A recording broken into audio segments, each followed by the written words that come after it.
A Fazenda Palma possui suas áreas sistematizadas. Esse formato permite que a irrigação seja uniforme em todos os quadros de lavouras, o que auxilia na qualidade da produção de sementes. Qualidade do início ao fim, é com as sementes Rancho King. Essa etapa centro do nosso Duas Safras, que vem, né, que acontece no momento em que a gente comemora esse aumento de produção, esse aumento de produtividade do trigo também, acaba corroborando uma coisa com a outra, né, Eduardo? Tudo bom, Alex? É uma satisfação estar falando com vocês, todos do Conexão Rural.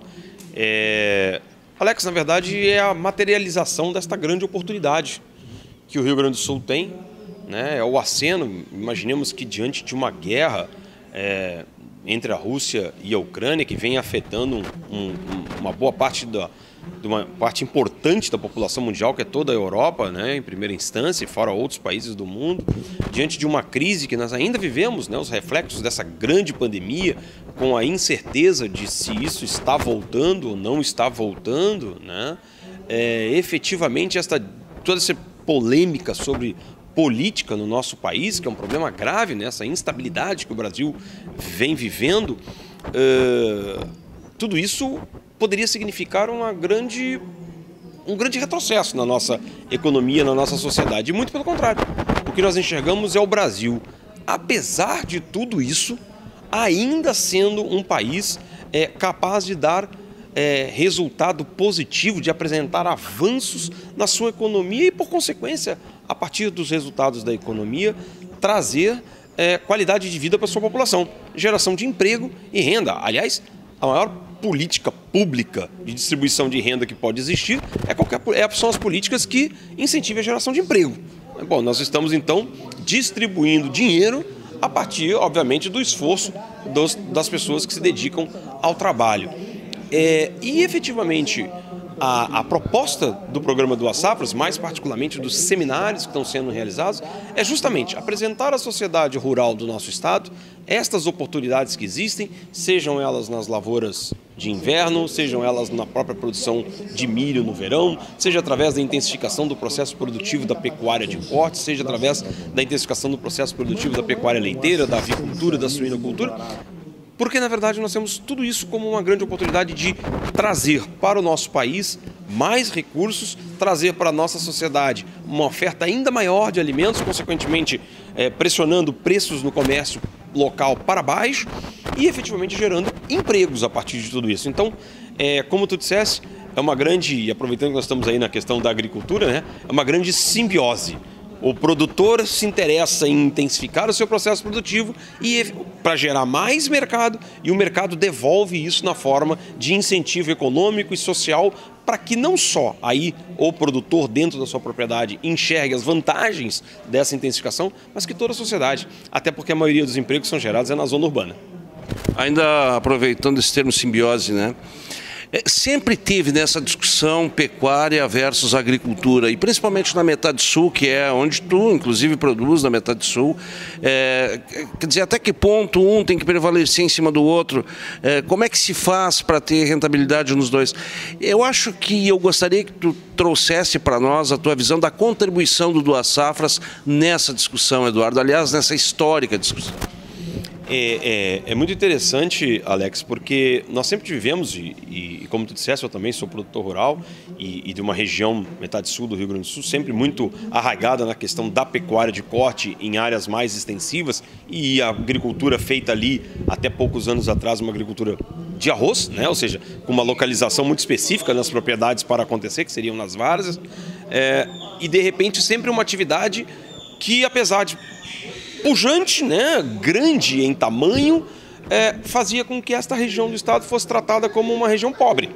Ou seja, como é que você consegue ter uma atividade grande com indústria frigorífica, com logística, com exportação de carne, com carne de qualidade? Como é que tu tem tudo isso e ao mesmo tempo você está numa região pobre? E o que a gente percebe é que, à medida que o produtor, mesmo sendo um pecuarista que tenha escala para viabilizar alguma coisa economicamente, à medida que ele percebe que é possível intensificar ainda mais o processo produtivo dele, e mais do que intensificar, fazer isso abrindo mão de uma cultura da exclusividade da pecuária na sua propriedade, ele identifica uma agregação de valor no seu negócio muito maior.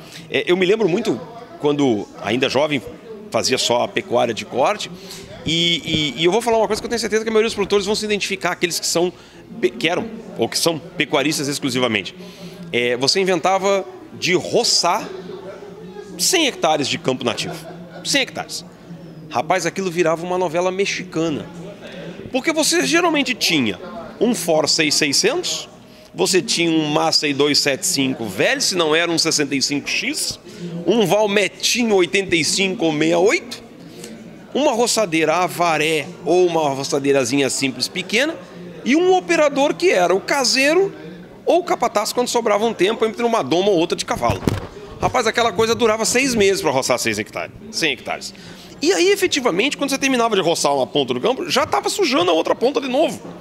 Então, o que se percebe? Que a pecuária de corte respondia.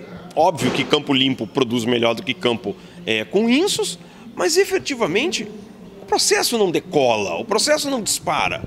No momento que você traz a agricultura para dentro da sua propriedade, óbvio, você agrega uma atividade de maior risco econômico, depende muito mais do clima, que exige um investimento financeiro muito maior, portanto, o que se tem a perder é muito mais do que se tinha a perder a partir do investimento numa pecuária de cunho meramente extensivo, mas ao mesmo tempo você agrega outras coisas na propriedade que você não tinha. Agora, para roçar 100 hectares é fácil. Você tem 3 tratores, você tem 2 tratores, você tem operadores profissionais naquilo que estão fazendo, contratados como tratoristas, não é o caseiro, o cozinheiro ou o capataz quebrando um galho. Você tem uma máquina nova, você tem uma roçadeira de porte maior. Então, fazer esse trabalho é muito mais leva fácil. 6 meses. E você não leva 6 meses, você leva uma semana. Se não é que não leva 3 dias, 4 dias para fazer.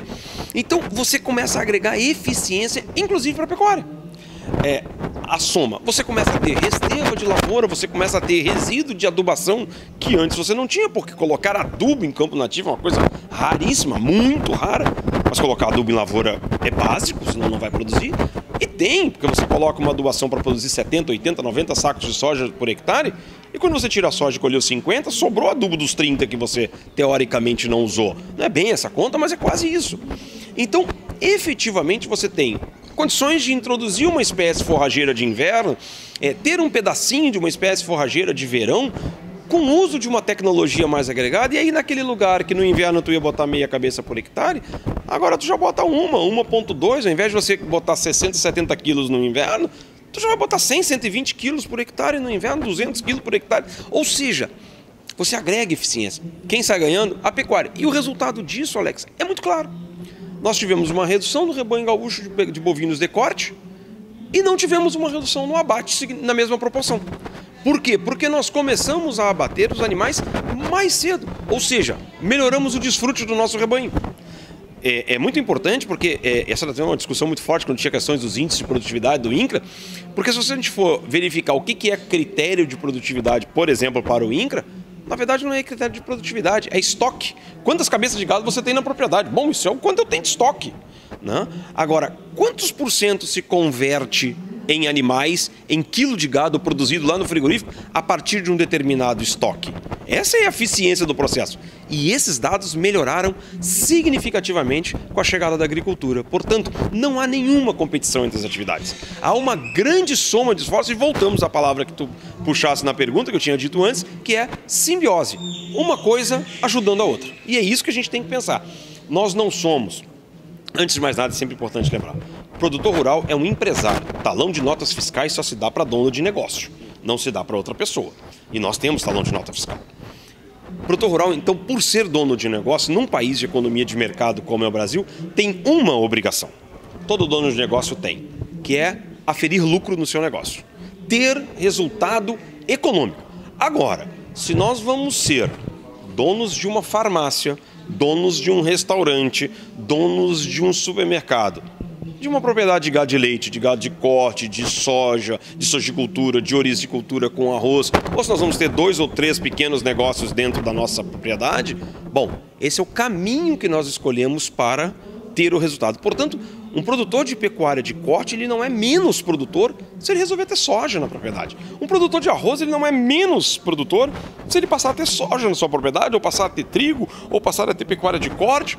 O que ele está fazendo é um mix de atividades que, no final, fazem com que a sua empresa seja muito melhor. Do lado de fora do arame do sogueiro da nossa casa, o que tem é um negócio acontecendo. Aproveitar essa clareza com que tu passa o teu conceito, nos fale um pouquinho sobre essas culturas de inverno na metade sul, porque é impressionante, né, como o despertar lhe se faz.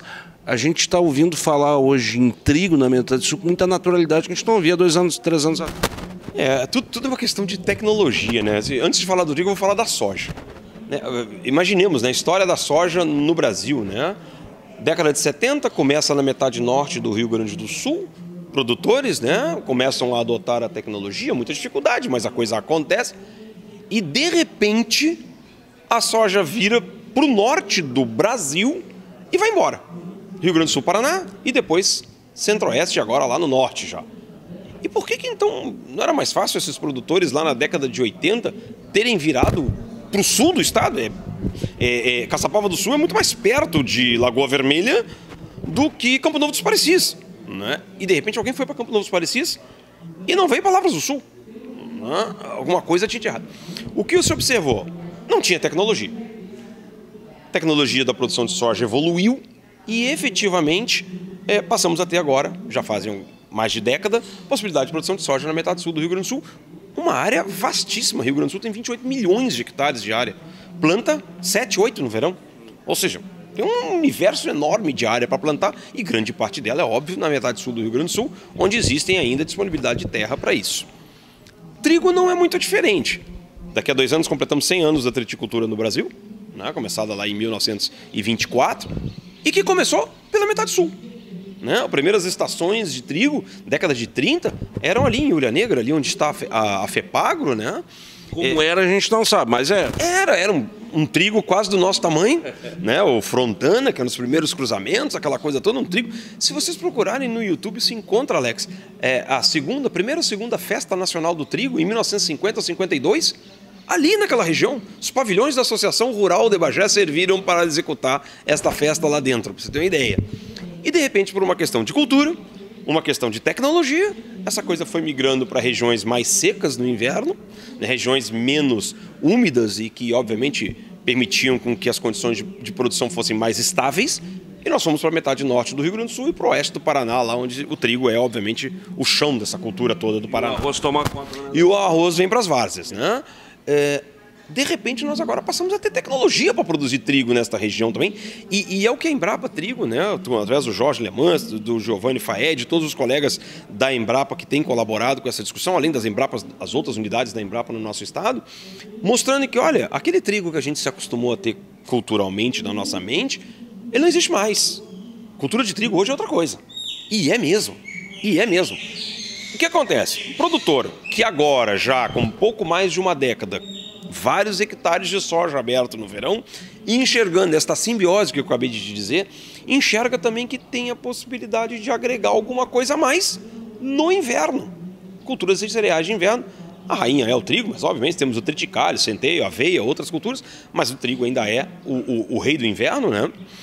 E efetivamente se agrega essa cultura. E o produtor percebe que a tecnologia não é muito diferente daquela tecnologia da soja. Ou seja, quem já domina a soja, já domina trigo. Tem coisa para ajustar ainda? Tem. Tudo que é novo tem sempre para ajustar. Aliás, soja a gente está ajustando, já produz em algumas regiões 100 sacos por hectare e seguimos ajustando. Agora, o que se percebe há espaço. Por que também? Porque não há essa disponibilidade toda de cereais. A gente, quando falava de trigo, há bem pouco tempo atrás, e eu estou na minha 8ª safra de trigo, sendo que as primeiras 6 foram um desastre, né? Não é bem de trigo. Eu tentei 2 anos, quando eu desisti do trigo, tinha ido para a cevada e falei, olha, foi tão ruim quanto voltei para o trigo. Perdeu para ganhar. Perdi para ganhar. E efetivamente disso tudo, o que fica há bem pouco tempo, anos atrás, chegava na hora de vender o teu trigo. Bom, primeiro assim, se o ano fosse ruim e produzisse pouco, o trigo valia. Ninguém discutia a qualidade contigo, tu vendia e acabou o assunto. O ano que dava bastante trigo, tu chegava para vender, o cara dizia que não tinha qualidade. E aí tu perdia na classificação do trigo. Ou seja, sempre tinha algum problema. Por quê? Porque o destino era exclusivamente alimentação humana, uma exigência de qualidade muito alta, uma concorrência muito forte de outros países do mundo, etc., particularmente a Argentina. Bom, muito bem. Trigo hoje, Alex, é outra coisa. Nós estamos falando de trigo para pão, que continua tendo milhões e milhões e milhões de pessoas consumindo pão. Aliás, é um dos cereais, se não me engano, é o cereal mais consumido do mundo. Tá? Efetivamente, trigo para ração animal. Não há disponibilidade de milho no Rio Grande do Sul para uma indústria e um segmento da avicultura e da suinocultura que são muito maiores do que da pecuária de corte bovina. Então tu imagina o que é uma galinha, um porco, uma galinha de postura comendo milho e soja todos os dias, né? Não tem como desligar da tomada. E efetivamente isso é um grande mercado que a gente não explorava e agora apareceu, porque quem vai ser o substituto da falta de milho no Rio Grande do Sul? O trigo. É o outro cereal que pode fazer isso. Nós temos a exportação, que já teve seus altos e baixos na história do Rio Grande do Sul e do Brasil, e que de alguns anos para cá decolou, ou seja, tudo que a gente cresceu, a gente achou que ia abastecer o pessoal de frango suíno e ainda ia melhorar a questão diminuir a importação e vender para a população humana, e nós descobrimos que o Porto levou tudo. A gente falou, o resto do mundo, mais uma vez, descobriu que o Brasil tem produto bom, qualidade boa, quantidade suficiente e barato, porque com dólar de 130, qualquer comida comprada no Brasil fica barata. Não? Fora isso, temos ainda, e não estamos discutindo ainda no Rio Grande do Sul, mas já começa devagarinho, a questão do etanol. Né? Estamos atrasados isso aí. Estamos atrasados, Alex, mas eu não sei nem, ainda bem que eles não chegaram de soco, porque não ia ter tudo para todo mundo. Para você ter uma ideia. Não tinha 2 safras aí. Não. E olha, acho que vai ter que ser 3 para abastecer o pessoal. Eu vou dar um exemplo para vocês. Quem conheceu há poucos anos atrás, a gente tinha aquelas notícias de pilhas e pilhas e pilhas de milho a céu aberto lá no Centro-Oeste. Aquilo desapareceu. Porque o Centro-Oeste colocou lá no estado do Mato Grosso, se não me engano, são 12 ou 14 usinas de etanol. E já falam em ir para 25 ou 27. Sumiram com 3 milhões de toneladas de milho no estalar de dedos. Bom, isso é bastante. Rio Grande do Sul está na iminência de receber 3 fábricas dessas, sendo uma delas até de porte bem razoável, que é a de Passo Fundo, ali, briga entre Passo Fundo e Getúlio Vargas, ver quem vai ficar com essa fábrica lá, que é da BS Bios. Só esta fábrica, consome 1.500 toneladas de trigo, de cereais de inverno por dia. Meu amigo, a gente não tem muita noção do que é isso. Esta quantidade significa que daqui a 4 anos, quando ela estiver operando, francamente, ela precisa, só ela, de aproximadamente, considerando a média da produção de trigo do nosso estado, 180 mil hectares de trigo. Só para uma fábrica. Ela leva sozinha quase 17% da produção de trigo do estado do Rio Grande do Sul. Uma fábrica. Estão falando em 3. Claro que as outras 2 são menores. Então, olha o que está na nossa frente, Alex. É muita oportunidade. O que nós vamos fazer? Nós vamos deixar isso tudo embora? Nós vamos fazer isso? Não, tá cômodo como a gente está, vamos ficar, tá bom para mim, tá legal. Olha, gente, nós queremos realmente ser pujantes e garantir que nossos filhos e nossos netos continuarão nas nossas propriedades, mas nós temos que criar um negócio muito poderoso para que todos eles tenham interesse em ficar e continuar nessa questão. E é isso que o Duas Safras se dispõe a fazer. É criar uma estrutura de produção, uma estrutura de sociedade que efetivamente diga a qualquer um que olhe, puta, eu queria estar nesse negócio. E é isso que nós vamos fazer. Demanda tem. Obrigado, Condorelli. Muito obrigado, Alex, a todos que te acompanham. Parabéns mais uma vez pelo teu trabalho.